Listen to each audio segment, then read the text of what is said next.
Short term ট্রেডিংয়ে একটা disciplined approach খুঁজছেন? তাহলে আপনাকে মার্কেটের গতির সাথে চলতে হবে, এর বিরুদ্ধে নয়। আজ আমরা ঠিক এমনই একটা 5 মিনিটের ট্রেন্ড কন্টিনিউয়েশন স্ট্র্যাটেজি নিয়ে কথা বলবো, যা মোমেন্টামকে কাজে লাগাতে দারুণভাবে সাহায্য করে।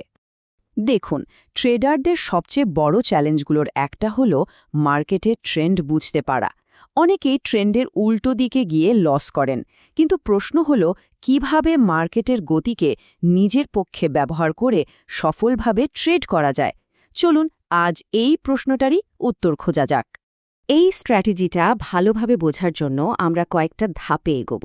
প্রথমে জানব ট্রেন্ডের মূল কনসেপ্ট, তারপর দেখব চার্ট কিভাবে সেট করতে হয়, এরপর বাই সেল করার সুনির্দিষ্ট প্ল্যান, আর সবশেষে কেন এই স্ট্র্যাটেজি কাজ করে এবং ডিসিপ্লিন কেন এত জরুরি সেই বিষয়ে কথা বলবো। চলুন তাহলে একেবারে গোড়া থেকে শুরু করি। ট্রেডিংয়ে একটা খুব পুরনো আর বিখ্যাত কথা আছে, the trend is your friend, মানে ট্রেন্ডই হলো আপনার বন্ধু। এই স্ট্র্যাটেজির মূল ভিত্তিটাই হলো এটা, ট্রেন্ডের সাথে চলা, তার বিরুদ্ধে একদমই নয়। দেখুন, বেশিরভাগ ট্রেডার যে ভুলটা করে তারা মার্কেটের টপ বা বটম কোথায় হবে সেটা অনুমান করার চেষ্টা করে। এটা কিন্তু ভীষণ ঝুঁকিপূর্ণ একটা কাজ। এই স্ট্র্যাটেজির সবচেয়ে সুন্দর দিকটা হলো আমরা ওই অনুমানের খেলাতেই যাব না, বরং আমরা একটা শক্তিশালী ট্রেন্ড খুঁজে বের করে তার মধ্যে ছোট ছোট পুলব্যাক বা প্রাইস যখন একটু দম নিতে থামে সেই সুযোগে এন্ট্রি নেব। এতে জেতার সম্ভাবনা কিন্তু অনেকখানি বেড়ে যায়।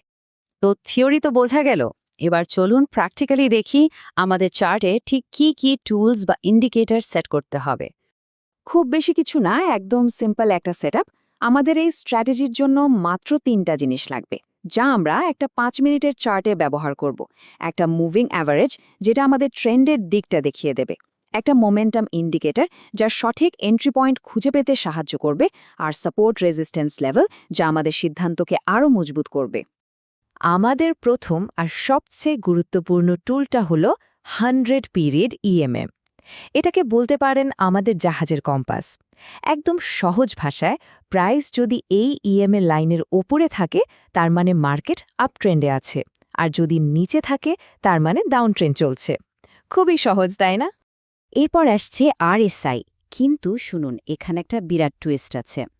আমরা কিন্তু আরএসআইকে ওই পুরনো 70-30-এর নিয়মে, মানে ওভারবট বা ওভারসোল সিগন্যালের জন্য ব্যবহার করব না। বরং আমরা এটাকে ব্যবহার করব ট্রেন্ডের মধ্যে হওয়া ছোট ছোট পুলব্যাক শনাক্ত করার জন্য। আপ ট্রেন্ডে যখন আরএসআই 40 থেকে 50-এর জোনে আসবে, সেটাই আমাদের জন্য একটা সুযোগ। এটাই এই স্ট্র্যাটেজির অন্যতম একটা গোপন অস্ত্র। আর সবশেষে আমাদের এন্ট্রিটাকে আরও নিখুঁত করার জন্য আমরা ব্যবহার করব মাইনর সাপোর্ট আর রেজিস্ট্যান্স লেভেল।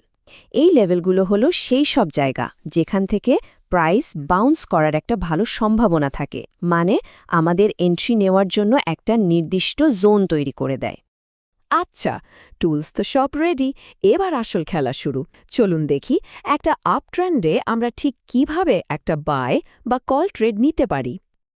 ধরুন মার্কেট পরিষ্কারভাবে ওপরের দিকে যাচ্ছে। আমাদের উদ্দেশ্য কিন্তু চলন্ত ট্রেনে লাফ দিয়ে ওঠা নয়, বরং ট্রেনটা যখন কোনো স্টেশন একটু থামবে তখন ওঠা। মানে একটা ছোট্ট প্রাইস ড্রপ বা পুলব্যাকে আমরা এন্ট্রি খুঁজব। একটা হাই কোয়ালিটি বাই সিগন্যালের জন্য এই 4টা শর্তকে একসাথে মিলতে হবে, ঠিক একটা চেকলিস্টের মতো। 1.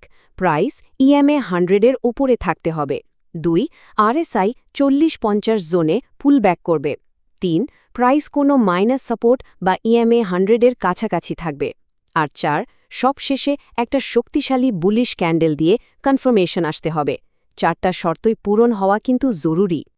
আর যেই মুহূর্তে আমাদের এই কনফার্মেশন ক্যান্ডেলটা ক্লোজ হবে, ঠিক সেই ক্লোজিং প্রাইসে আমরা আমাদের 5 মিনিটের কল ট্রেডটা প্লেস করব। তার আগে একদমই নয়। বাই ট্রেডের প্ল্যান তো একদম পরিষ্কার। এবার চলুন ঠিক এর উল্টোটা দেখি, মানে একটা ডাউন ট্রেন্ডে আমরা কিভাবে একটা সেল বা পুট ট্রেড নেব। এখানেও সিনারিওটা একই, শুধু উল্টো। মার্কেট নিচের দিকে যাচ্ছে আর আমরা অপেক্ষা করছি একটা ছোট র্যালির জন্য, মানে প্রাইস যখন একটু দম নিতে ওপরে উঠবে সেই সুযোগে সেল করার জন্য। খেয়াল করে দেখুন, লজিকটা কিন্তু হুবহু এক। বুলিশ প্ল্যানের মতোই এখানেও 4টা শর্ত আছে, কিন্তু এবার সেল ট্রেডের জন্য।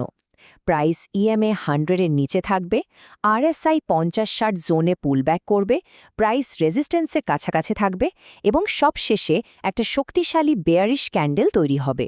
এখানেও নিয়ম ভাঙার কোনো সুযোগ নেই।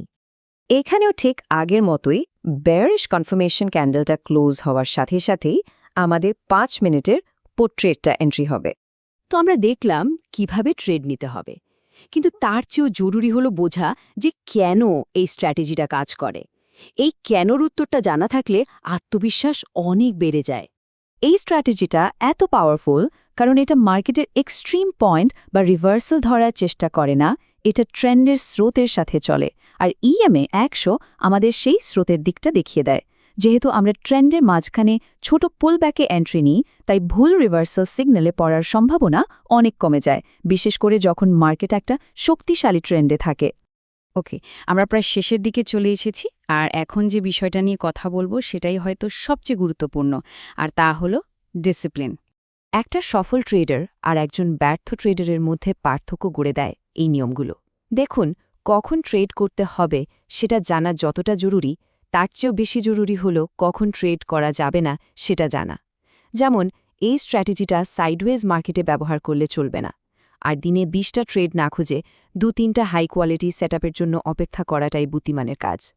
শেষ পর্যন্ত পুরো আলোচনার সারমর্ম হল এই একটা লাইন: স্ট্র্যাটেজিকে ফলো করুন, নিজের ইমোশনকে নয়। ট্রেডিংয়ে আপনার সবচেয়ে বড় শত্রু আপনি নিজেই, যদি আবেগকে নিয়ন্ত্রণ করতে না পারেন। তাহলে শেষ করার আগে একটা প্রশ্ন রেখে যাই, লম্বা সময় ধরে সফল হওয়ার জন্য কোনটা বেশি দরকারি, একটা পারফেক্ট স্ট্র্যাটেজি নাকি একেবারে নিখুঁত ডিসিপ্লিন?